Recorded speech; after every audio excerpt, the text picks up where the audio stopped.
As World Braille Day is marked globally, the importance of Braille writing and learning cannot be overemphasized. While some believe the advent of technology may have relegated the use of Braille, others say Braille is still vital in educating the visually impaired. News Central's Bernard Akede tells us more about Braille. Danlami Basharu started learning Braille in 1964. Danlami is also a lawyer and the executive director of the Anglo-Nigerian Welfare Association for the Blind. I came to Pacheli School in 1963 from Taraba State. I was brought by two of the persons sent around to look for children looking for education. And I was fortunate to be one of the people picked to learn.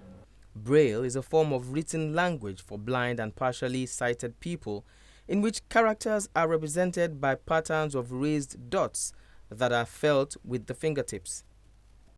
These 6 dots here at the beginning of this forms the Braille alphabet. We call it 6 dots, 1, 2, 3, 4, 5, 6. Then after that I wrote A, B, C, D, E, F, G, H, I, J. This is what we call the Braille machine. You put your paper through.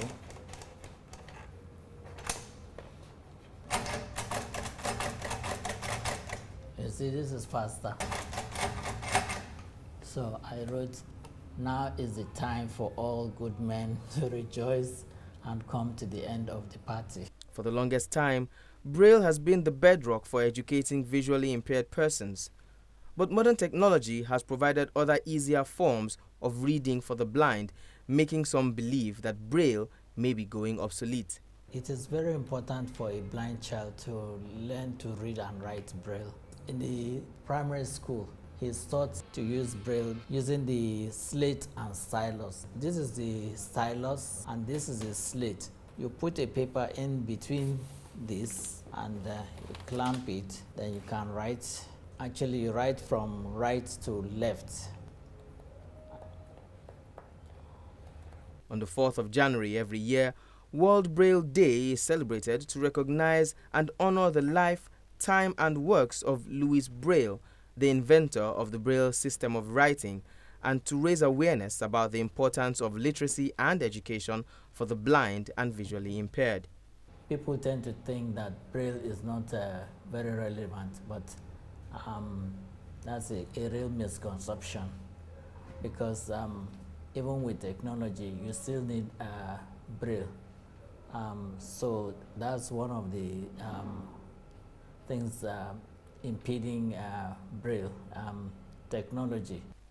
Danlami explains that rather than see modern technology as a replacement for Braille, both can be used for better education. I've installed what we call JAWS, that's J-A-W-S, Job Access with Speech, J-A-W-S. So I've installed it in here, so that's why it can talk. So I can do everything, on it. People living with disabilities have recently become more vocal as far as inclusion is concerned in Nigeria, and if these special people are to be taken seriously, education cannot be overemphasized. Bernard Akede, reporting for News Central.